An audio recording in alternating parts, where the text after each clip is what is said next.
Good evening, class.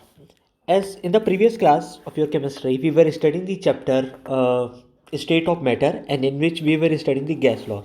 So, after a long gap, we are again here to recontinue the chapter in the middle of the session. Okay. So, in the previous topic, we have studied about the kinetic molecular theory of the gases, जिसमें हमने देखा था कि gases के पास different different properties होती है and उनके पास 3 types की velocities होती है. तो एक बार जल्दी से हम लोग उसको रिकैप कर लेते हैं ताकि हमको याद आए कि हमने लास्ट क्लास में क्या क्या स्टडी किया था एंड इसके बाद हम लोग कुछ न्यू केसेस इसमें स्टडी करेंगे. ठीक है.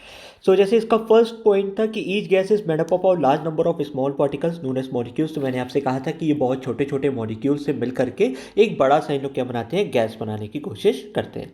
फिर उसमें उन्होंने सेकंड पॉइंट ये पढ़ा था कि वॉल्यूम कंटेनर के वॉल्यूम के हिसाब से गैस मॉलिक्यूल्स का जो वॉल्यूम होता है वो नेग्लिजिबल होता है. तो जैसे यहाँ पे लिखा हुआ है कि the volume of molecule is so small that it may be neglected in comparison to the total volume of the gas. The molecules are never in a stationary state, but they are believed to be in a random motion. They travel in a straight line in all possible direction and all together. तो यानी जैसे कि इसमें मैंने आपसे कहा था कि molecules हमेशा random motion में होते हैं and they always travel in a straight line. वो हमेशा straight line में travel करने की कोशिश करते हैं जब तक कोई दूसरा पार्टिकल आकर के इनके साथ कोलाइड नहीं कर जाए, या फिर जब तक ये कंटेनर ऑफ बॉल से कोलाइड करके वापस अपना मोशन न चले जाए, अपने डायरेक्शन में वापस नहीं चले जाए. तो और इनके बीच में जो कोलिजन होता है परफेक्टली इलास्टिक होता है. तो जैसे मैंने आपसे कहा था कि मॉलिक्यूल्स जो आपस में कोलाइड करते हैं इनकी अगर टोटल एनर्जी, जैसे मैंने आपसे कहा था ये 20 जूल है और ये 30 जूल का है, तो कोलिजन के बाद भी इनकी टोटल एनर्जी 50 जूल मेंटेन्ड रहती है. अब वो हो सकता है कि आपस में इनकी एनर्जी एक्सचेंज हो जाए या इंक्रीज या डिक्रीज भी हो जाए, लेकिन टोटल एनर्जी 50 जूल ही रहेगी, वो कभी भी चेंज नहीं होगी. ठीक है. Temperature of the gas is a measure of its kinetic energy. And फिर हमने पढ़ा था कि इन लोग कंटिन्यूसली क्या करते हैं, एक दूसरे से कोलाइड करके इनकी वेलोसिटी बढ़ भी जाती है, इनकी वेलोसिटी कम भी हो जाती है, जिसकी वजह से इनके पास डिफरेंट डिफरेंट टाइप्स ऑफ क्या होते हैं, वेलोसिटीज़ होती है एंड उनके पास क्या होती है, काइनेटिक एनर्जी होती है. तभी तो वो ट्रेवल करते हैं. तो कंटिन्यू इनके पास क्या होता है, काइनेटिक एनर्जी रहता ही रहता है. And the last point is the pressure of the gas is due to the continuous collision of molecules on the wall of the container. ये क्या करते हैं, कंटिन्यूसली कंटेनर के वॉल में कोलाइड करते रहते हैं. ठीक है. जिस कोलिजन की वजह से क्या होता है, इनके पास प्रेशर होता है, ये कंटिन्यूसली क्या करते हैं, इस पर प्रेशर लगाते रहते हैं. So pressure is calculated as force acting per unit area. ठीक है. तो ये था हमारा kinetic molecular theory of gases. Last class में मैंने इसको बहुत ही डिटेल में समझाया था, तो उससे आप लोग क्लियर कर सकते हैं.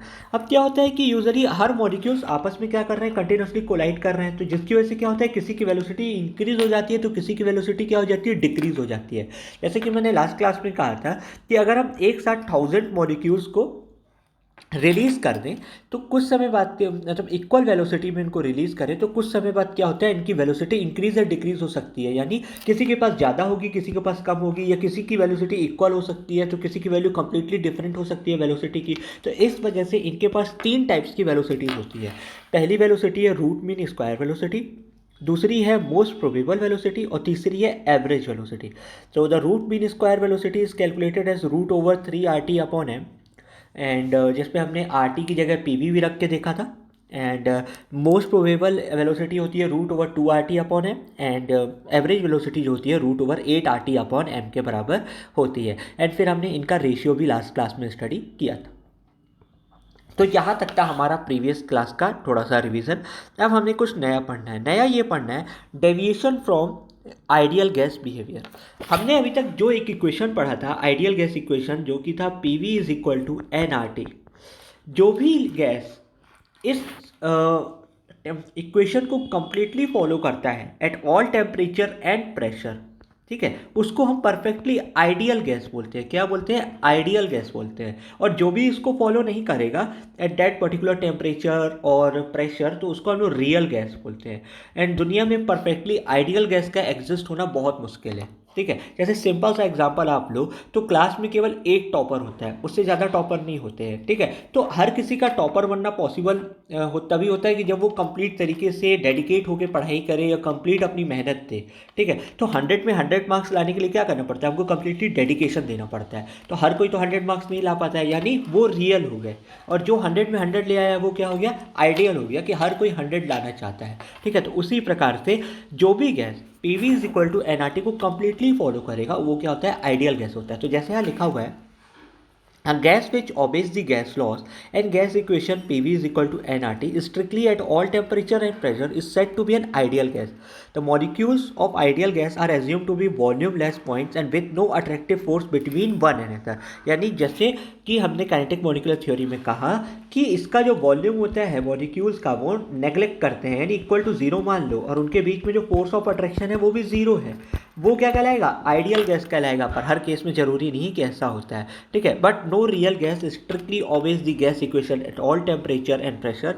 Deviation from ideal behavior are observed particularly at high pressure and low temperature. यानी हर कोई, ये आपके लिए मोस्ट इंपॉर्टेंट पॉइंट है, इंपॉर्टेंट पॉइंट ये है कि एट हाई टेम्परेचर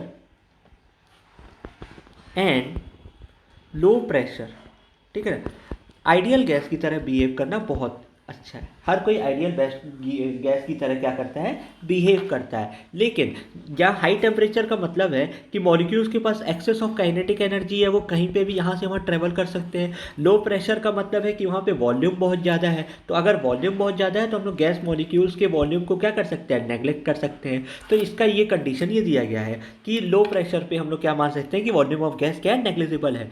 लेकिन जब कभी भी आपका कंडीशन आ जाए कि प्रेशर बहुत हाई है, प्रेशर बहुत हाई का मतलब है कि पिस्टन को मैंने छोटा कर दिया। अभी अगर मैं कंसिडर करूं, सॉरी क्लास, अगर जैसे यहाँ पे मैं कंसिडर कर रहा हूँ केस को, एक पिस्टन है जिसमें प्रेशर काफ़ी लो है, तो पिस्टन ऊपर है, ठीक है, अभी कंटेनर में। तो यहाँ पे जो ये रेड वाला मेरा पार्ट है ये किसको डिनोट कर रहा है, वॉल्यूम ऑफ गैस को डिनोट कर रहा है, जो कि काफ़ी नेग्लिजिबल क्वांटिटी में है। जो कंपेरिजन में देखा जाए तो अगर मेरा ये जस्ट सपोज की वॉल्यूम इसमें 1 लीटर है और उसमें से सिर्फ 10 ml ये है, ठीक है। तो 1 ml के कंपेरिजन में 10 लीटर यानी 1000 ml के कंपेरिजन में 10 ml तो कुछ भी नहीं है। लेकिन जब मैं इसको बहुत हाई प्रेशर कर दूं तो उस दौरान देखा जाए तो ये काफ़ी लो हो गया है, यानी अब मेरा वॉल्यूम हो गया 50 ml या सपोज 100 ml हो गया। तो उस 100 ml में 10 ml की वैल्यू रहती है, ठीक है। सिंपल सा केस है, अगर आपके पास 1 लाख रुपीज़ है और उसमें आपका 10 रुपीज़ खो जाए तो आपको फ़र्क नहीं पड़ेगा, क्योंकि अब आपके पास 99,990 रुपीज़ है, वो फ़र्क पड़ नहीं करेगा अब आपको। लेकिन अगर आपके पास 100 रुपीज़ हो और उसमें से 10 रुपीज़ खो जाए तो मायने रखता है, क्योंकि अब आपके पास 90 रुपीज़ है। तो यही उसके केस में आता है। तो इस केस में at low pressure and high temperature में आपका गैस आइडियल बिहेव करेगा। लेकिन जब प्रेशर बहुत ज़्यादा हाई हो जाए और टेम्परेचर लो हो जाए, दोनों में से कोई भी कंडीशन कि eight high temperature and at high pressure and low temperature, तो उस दौरान ये आइडियल गैस इक्वेशंस के कुछ दो थ्योरम हैं शुरू वाले, कि वॉल्यूम को नेग्लिजिबल माना जाता है and force of attraction zero होता है, वो गलत साबित हो जाता है। उस केस में गैसेस जो होते हैं रियल की तरह बिहेव करने लगते हैं। तो उसके बारे में है, the deviation from ideal behaviour is express by introducing a factor Z known compressibility factor. हम इसके थ्रू मेजर करते हैं कंप्रेसिबिलिटी फैक्टर में कि वो गैस आइडियल बिहेव कर रहा है कि नहीं। तो PV is equal to NRT एक आइडियल गैस इक्वेशन है। तो जब हम PV अपॉन NRT करते हैं तो ये किसी कांस्टेंट के बराबर आता है जिसको हम Z बोलते हैं, और Z होता है कंप्रेसिबिलिटी फैक्टर। अगर Z की वैल्यू 1 है तो वो आइडियल गैस की तरह बिहेव करेगा। लेकिन अगर Z की वैल्यू ग्रेटर देन 1 या Z की वैल्यू लेस देन 1 है तो वो आइडियल गैस की तरह बिहेव बिल्कुल नहीं करेगा। तो यहाँ पे वही दिया गया है, in case of ideal gas PV upon NRT, PV is equal to NRT, therefore Z is equal to 1, and in case of real gas PV is not equal to NRT, that is Z is not equal to 1. So thus in the case of real gas Z can be less than 1 और greater than 1। तो real gas क्या होगी, जो ideal gas की तरह बिल्कुल behave नहीं करे, और उसके लिए कंडीशंस फिर अलग अलग क्रिएट हो जाती है। So for the one Z is equal less than 1, जैसे कि ये ग्राफ है यहाँ पे, ठीक है, ये ग्राफ का आपके लिए इंपॉर्टेंट है, NCERT में भी दिया गया है। तो ग्राफ में यदि मैं देखूँ तो आइडियल गैस के बिहेवियर के लिए ग्राफ को पॉइंट होना चाहिए सीधे, ठीक है, बिल्कुल जो भी गैस का ग्राफ बनना चाहिए वो सीधे बनना चाहिए। पर जब हम इसको P V upon R T का प्रेशर के कंपेरिजन में हम लोग मेज़र करते हैं ग्राफ को, तो देखिए कुछ ग्राफ की इक्वेशन जो है सीधे जा रही है, कुछ ग्राफ की इक्वेशन पहले नीचे जाके ऊपर जा रही है। तो जिस केस में भी इसके नीचे जा रही है यानी उस केस में जेड इज़ लेस देन 1 है, और जब आइडियल गैस के ग्राफ से ऊपर जा रहा है तो जेड इज़ ग्रेटर देन 1 है। ये आपको याद रखना है। ठीक है, तो देखिए कौन सी गैस है जिनका ऊपर की तरफ जा रहा है। देखिए यहाँ पे हाइड्रोजन गैस जो है H2, देखिए उसका जो रेड लाइन है वो कंप्लीट ऊपर जा रहा है, यानी ये निगेटिव डेविएशन नहीं दिखाता है। जबकि कार्बन डाइऑक्साइड देखिए मैक्सिमम निगेटिव डेविएशन दिखा करके फिर ऊपर जा रहा है। तो इसमें यही बोल रहा है कि जब Z लेस देन 1 होगा तो it is negative deviation, it shows that gas is more compressible than the expected from the ideal behaviour. यानी बहुत ही ज़्यादा उसको जितना कंप्रेस होना चाहिए था उससे ज़्यादा कंप्रेस हो जाता है। जैसे यहाँ पे था ये वाले ग्राफ में, तो इसमें और ज़्यादा ये कंप्रेस हो सकता है उस बेसिस पे देखा जाए। और when Z is greater than when it shows a positive deviation, और जितना हम सोचते हैं उससे कम कंप्रेशन ये शो करता है। तो जैसे हाइड्रोजन का केस है तो हाइड्रोजन ज़्यादा कंप्रेसिबल नहीं है, और CO2 का केस है तो वो बहुत ही ज़्यादा कंप्रेसिबल है। अब इसका रीज़न क्या है कि ऐसा क्यों होता है कि आइडियल गैस के डेविएशन क्यों दिखाते हैं, कि रियल गैस क्यों एग्जिस्ट करता है। तो जैसे कि हमने दो कॉन्सेप्ट पढ़े, the volume occupied by the gas molecules is negligibly smaller as compare to the volume occupied by the gas, and जो सेकंड कॉन्सेप्ट था the force of attraction between gas molecules और नेग्लिजिबल। तो ये बिल्कुल correct है, लेकिन कब correct है? At high temperature and low pressure. ये उस दौरान ये थ्योरम बिल्कुल सही है। लेकिन जब बारी आ जाए कि हाई प्रेशर हो और लो टेम्परेचर हो, क्योंकि लो टेम्परेचर में उसके पास काइनेटिक एनर्जी कम है, काइनेटिक एनर्जी कम है तो एक दूसरे से भागेंगे नहीं भागेंगे तो एक दूसरे को क्या करेंगे? अट्रैक्ट करेंगे। तो उस केस में ये थ्योरम गलत बैठ रहा है। और हाई प्रेशर के केस में वॉल्यूम को हम नेग्लेक्ट नहीं कर सकते हैं, क्योंकि अभी हमने देखा। तो इसको संभालने के लिए ये इसमें दिया गया है कॉन्सेप्ट, फर्स्ट एजम्पशन जो भी है, जो उसके बारे में दिया गया आपके एनसीईआरटी बुक में भी। तो उसको संभालने के लिए, इस इक्वेशन को करेक्ट बनाने के लिए, जो हमने P V is equal to NRT पढ़ा, वो सिर्फ किसके लिए था? आइडियल गैस के लिए था। हमको तो ये रियल गैस के लिए भी चाहिए ना, कि ऐसा इक्वेशन बनाए जो हर न्यूमेरिकल में और हर गैस में वो बिल्कुल सही बैठना चाहिए, फिट होना चाहिए। तो उसके लिए वैन डर वाल equation of state of real gas हमको पढ़ना पड़ता है। तो हमने दो चीज़ें देखी। क्या दो चीज़ें देखी? कि जब हमारा प्रेशर हाई है तो उस दौरान वॉल्यूम को हम लोग नेग्लेक्ट नहीं कर सकते कि वॉल्यूम को हम जीरो बोल दें, बिल्कुल नहीं बोलेंगे। और दूसरा कंडीशन हमने क्या देखा कि जब हमारा टेम्परेचर लो है, सॉरी, जब हमारा टेम्परेचर लो है उस दौरान हम लोग फोर्स ऑफ अट्रैक्शन को नेग्लेक्ट नहीं कर सकते। तो यानी वहाँ प्रेशर में भी फ़र्क पड़ेगा, यानी प्रेशर क्या हो जाएगा? कम हो जाएगा। क्यों कम होगा? क्योंकि देखो मॉलिक्यूल्स एक दूसरे को अट्रैक्ट करने लगेंगे तो इनका कंटेनर में प्रेशर कम लगेगा, कंटेनर में प्रेशर कम लगेगा तो ऑटोमेटिकली प्रेशर क्या हो जाएगा? कम हो जाएगा। तो यहाँ पे हमको दो चीज़ को करेक्शन करना पड़ता है, एक होता है वॉल्यूम करेक्शन और दूसरा होता है प्रेशर करेक्शन। तो वॉल्यूम करेक्शन में यहाँ डायग्राम दिया गया है जो कि क्लियर होगा आपको देख के, जैसे हमने पहले भी स्टडी किया है। तो थ्योरम पढ़ते हैं थोड़ा। We know that for an ideal gas, PV is equal to nRT. Now, in a real gas, the molecular volume cannot be ignored, and therefore, let us assume that B is the volume excluded out of the container for the moving molecules per mole of the gas. यानी पहले gases को घूमने के लिए इतना सारा space available था, लेकिन अब थोड़ा सा स्पेस अवेलेबल है। यानी जो आइडियल गैस का जो रियल गैस का वॉल्यूम है वो आइडियल गैस के वॉल्यूम के कंपैरिजन में कम होता जा रहा है। मुझे यहाँ पे रियल गैस को आइडियल गैस की तरह कंपेयर करके दिखाना है। किसकी तरह कंपेयर करके दिखाना है? आइडियल गैस की तरह कंपेयर करना है। Therefore, due to n moles of the gas, the volume excluded will be Nb. A real gas in a container of volume V has only available volume V minus Nb, and this can be the thought as an ideal gas in the container of volume V. यानी real gas का ideal gas का volume कितना था? V। ठीक है, अब n moles molecules की वजह से कुछ हद तक क्या हो जाता है? वॉल्यूम कम हो जा रहा है, क्योंकि जब हम उसको कंप्रेस कर रहे हैं तो मॉलिक्यूल्स को हम कंसिडर कर रहे हैं। अब तो कितना वॉल्यूम मेरा एक्सक्लूड हो गया वो मुझे माइनस करना पड़ता है।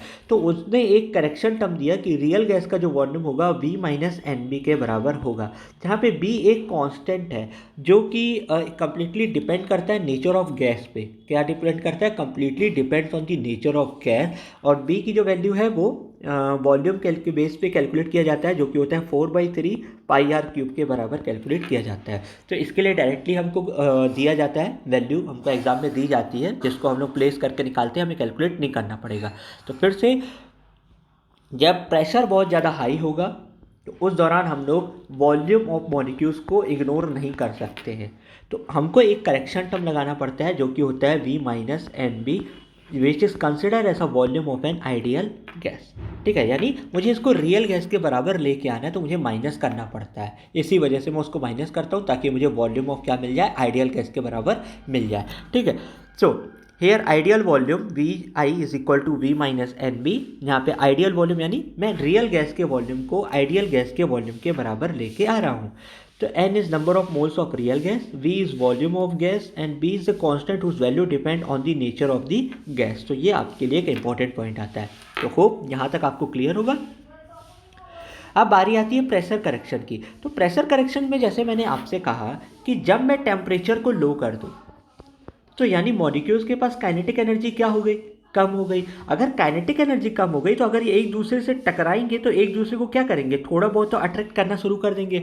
अगर अट्रैक्ट करना शुरू किए तो मॉलिक्यूल्स मेरे लेस फ्री रहेंगे, क्योंकि पहले क्या होता था, बहुत ज़्यादा काइनेटिक एनर्जी है, बहुत ज़्यादा वेलोसिटी है, टकराने के बाद एक दूसरे से दूर चले जाते थे। लेकिन अब क्या है, उनके बीच में अट्रैक्शन आ गया। अट्रैक्शन आने की वजह से क्या होगा, एक दूसरे को क्या करेंगे, अट्रैक्ट करेंगे। तो जिसकी वजह से इस कंटेनर पर प्रेशर क्या होता जाएगा, लो होता जाएगा। प्रेशर क्या होगा, लो होता जाएगा। तो प्रेशर को मेंटेन रखने के लिए, यानी प्रेशर को आइडियल गैस के बराबर लाने के लिए मुझे कोई करेक्शन टर्म ऐड करना पड़ता है।